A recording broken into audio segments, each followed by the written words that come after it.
नमस्कार दोस्तों, डिजिटल गुरुकुल में मैं श्रीकांत आप लोग सबका एक बार फिर से स्वागत करता हूं।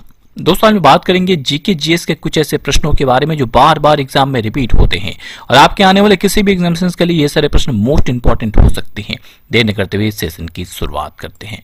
पहला प्रश्न आपके सामने है कि भारतीय संविधान यानी इंडियन कॉन्स्टिट्यूशन के कौन से अनुच्छेद यानी आर्टिकल में भारत के राष्ट्रपति के बारे में वर्णन है? तो सही उत्तर है ऑप्शन ए यानी अनुच्छेद 52।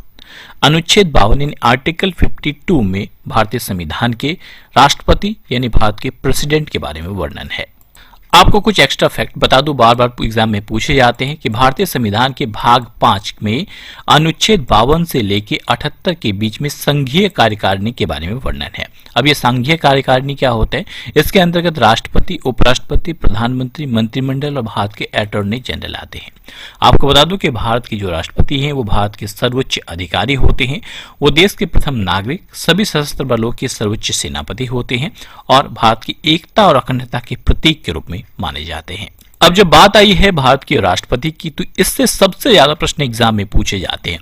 सबसे पहले इसके डिस्क्रिप्शन को जान लेते हैं कि भारत के राष्ट्रपति होता कौन है। ये देश का प्रथम नागरिक होता है, तीनों सेनाओं यानी जल सेना, थल सेना और वायुसेना का प्रमुख होता है, देश का संवैधानिक प्रमुख होता है और देश का कार्यपालिका प्रमुख भी होता है। ठीक है, देश का संवैधानिक प्रमुख इसलिए कह रहा हूं कि देश का अगर वास्तविक प्रमुख पूछा जाए तो देश का वास्तविक प्रमुख होता है देश का प्रधानमंत्री और देश का संवैधानिक प्रमुख कौन होता है? देश का राष्ट्रपति। अभी वर्तमान में हमारे भारत के राष्ट्रपति कौन है? श्री रामनाथ कोविंद जी। ये भारत के कितने नंबर के राष्ट्रपति हैं? ये भारत के 14वें राष्ट्रपति हैं। भारतीय संविधान के अनुच्छेद 52 से लेकर अनुच्छेद 78 के बीच में भारतीय राष्ट्रपति के बारे में वर्णन है। अच्छा, इनका कार्यकाल कितने दिनों का होता है? ये कितने दिनों तक अपने पद पे बने रह सकते हैं? तो मिनिमम 5 वर्ष तक ये अपने पद पे बने रह सकते हैं।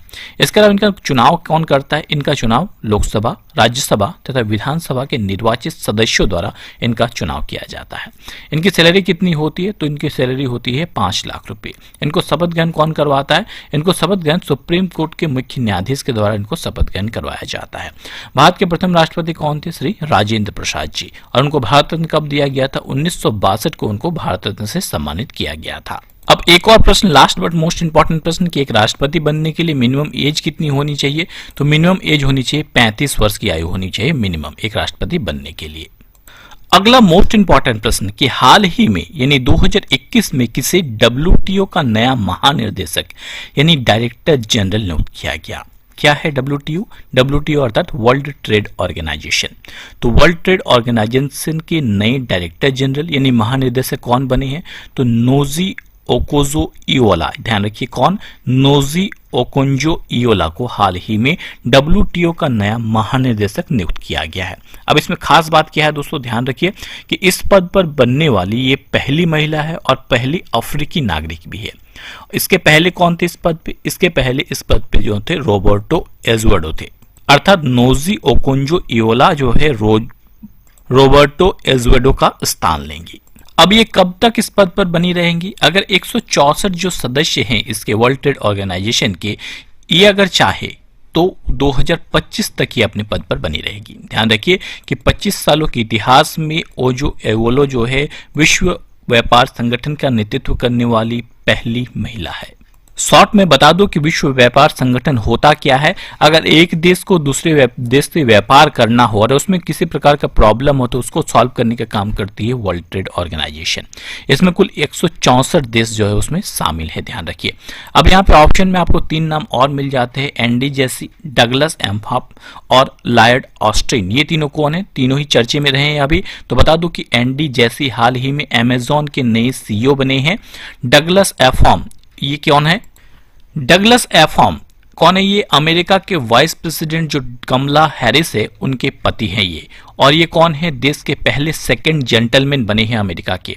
इसके अलावा लॉर्ड ऑस्टिन ये कौन है? अमेरिका के पहले अश्वेत रक्षा मंत्री बने हैं। तो ये चारों ही नाम मोस्ट इंपॉर्टेंट है आपके किसी भी एग्जामिनेशन के लिए। अगला मोस्ट इंपॉर्टेंट प्रश्न, वर्ष 2019 में कितने व्यक्तियों को भारत रत्न दिया गया था? तो सही उत्तर है वर्ष 2019 में कुल 3 व्यक्तियों को भारत रत्न दिया गया था। अब आपके दिमाग में ये प्रश्न आएगा कि सर 2019 के बाद हम लोग क्यों कर रहे हैं, अभी तो 2021 चल रहा है। तो आपको बता दूं कि 2020 में किसी को भी भारत रत्न से सम्मानित नहीं किया गया है, इसी कारण से लास्ट 2019 में भारत रत्न दिया गया है। इसी कारण से ये मोस्ट इंपॉर्टेंट है, 2019 में 3 व्यक्तियों को भारत रत्न दिया गया। अब किसे किसे दिया गया? वर्ष 2019 में पूर्व राष्ट्रपति प्रणब मुखर्जी, भूपेन हजारिका जो एक गायक है, और नानाजी देशमुख जो एक समाज सेवी है, इन 3 व्यक्तियों को भारत रत्न दिया गया था। तीनों ही नाम मोस्ट इंपॉर्टेंट है। अब इसके बारे में कई प्रश्न बार बार रिपीट होते हैं, जैसे पहली बार भारत रत्न कब दिया गया या तो पद्म पुरस्कार कब दिया गया। पहली बार 1954 को दिया गया था भारत रत्न या तो पद्म पुरस्कार। भारत रत्न आपको बता दूं कि भारत में दिए जाने वाला सर्वोच्च नागरिक सम्मान है। तो अगर पूछा जाए कि भारत का सर्वोच्च नागरिक सम्मान कौन सा है, तो यह है भारत रत्न। ध्यान रखिएगा, मोस्ट इंपॉर्टेंट है। अच्छा, पहली बार तो ये 1954 में दिया गया था, ये तो क्लियर है, बट पहली बार किसे दिया गया था भारत रत्न, ये बार बार पूछा जाता है। तो पहली बार डॉक्टर सर्वपल्ली राधाकृष्णन, देश के दूसरे राष्ट्रपति, डॉक्टर राजगोपालचारी, अंतिम गवर्नर जनरल, और सी वेंकटरमन, नोबेल पुरस्कार विजेता भौतिक शास्त्र यानी फिजिक्स में। इन 3 व्यक्तियों को पहली बार जो है भारत रत्न दिया गया था 1954 में। और वर्ष 2020 तक कुल 48 व्यक्तियों को भारत रत्न दिया जा चुका है। अगला मोस्ट इंपॉर्टेंट प्रश्न, मैन बुकर पुरस्कार 2018 किसे मिला है? तो सही उत्तर है, यह पुरस्कार दिया गया अन्ना बर्न्स को। ध्यान रखिए, उनकी किस कृति के लिए दिया गया? ये दिया गया उनकी कृति मिल्कमैन के लिए। ये कहाँ के हैं? ये यूनाइटेड किंगडम के हैं, आयरलैंड के हैं। अन्ना बर्न्स और उनकी कृति मिल्कमैन के लिए उन्हें 2018 में दिया गया मैन बुकर पुरस्कार। ध्यान रखिए, कुछ और पूछा जाता है, जैसे कि 2018 में किसे दिया गया, तो अन्ना बर्न को दिया गया। 2017 में किसे दिया गया था, तो जॉर्ज स्टुअर्ट का दिया गया था। जॉर्ज संडर को उनकी कृति लिंकन इन द बार्डो के लिए, और 2016 में द सेल आउट के लिए किसको दिया गया था, पॉल बेटी को दिया गया था। और सबसे पहले 1969 में दिया गया था समथिंग टू आंसर फॉर के लिए किसको दिया गया था, पीएच न्यूबाई को दिया गया था। तो 1969 में शुरुआत हुई थी मेंस बुकर पुरस्कार की, और लास्ट दिया गया कब, 2020 में दिया गया डगलस स्टुअर्ट को दिया गया था। ठीक है, डगलस स्टुअर्ट को लास्ट दिया गया था उनके उपन्यास स्लगिश ब्रेन के लिए। अब खास बात क्या है कि आपको बता दो कि 26 अगस्त 2020 को नीदरलैंड की है मारिके लुकास, जिनको कौन सा पुरस्कार दिया गया, इंटरनेशनल बुकर पुरस्कार दिया गया। ध्यान रखिए कि बुकर पुरस्कार और इंटरनेशनल बुकर पुरस्कार दोनों अलग अलग है। और आपको बता दो कि ये जो मारिके लुकास है, ये पुरस्कार जीतने वाली सबसे कम उम्र की भी लेखिका बन गई है, इसलिए ये मोस्ट इंपॉर्टेंट है। अगला प्रश्न है कि गूगल के सीईओ कौन है, मोस्ट इंपॉर्टेंट है, ध्यान रखिए। तो आपको बता दूं कि गूगल के सीईओ कौन है, सुंदर पिचाई है, बहुत इंपॉर्टेंट है, ध्यान रखिए। इसके अलावा सत्या नाडेला भारतीय मूल के हैं, ये किसके सीईओ हैं, जल्दी बताइए फटाफट, ये किसके हैं, ये माइक्रोसॉफ्ट के सीईओ हैं। शांतनु नारायण किसके सीईओ हैं, ये एडोबी के सीईओ हैं। और अजय पाल सिंह बंका जी किसके सीईओ हैं, तो ये मास्टर कार्ड के सीईओ हैं। ये सारे भारतीय मूल के हैं, इसलिए मोस्ट इंपॉर्टेंट है। अच्छा, हाल ही में अमेजॉन के सीईओ के रूप में किसे नियुक्त किया गया, फटाफट मुझे कमेंट कीजिए, थोड़ी देर पहले मैंने बताया। अब बात आई है गूगल की, तो गूगल का फाउंडेशन हुआ था 4 सितंबर 1998 को। देखिए, ध्यान रखिए, कैलिफोर्निया में इसका हुआ था, और इसके पेरेंट ऑर्गेनाइजेशन है अल्फाबेट INC। अगला मोस्ट इंपॉर्टेंट प्रश्न, आगरा शहर किसके द्वारा स्थापित किया गया है?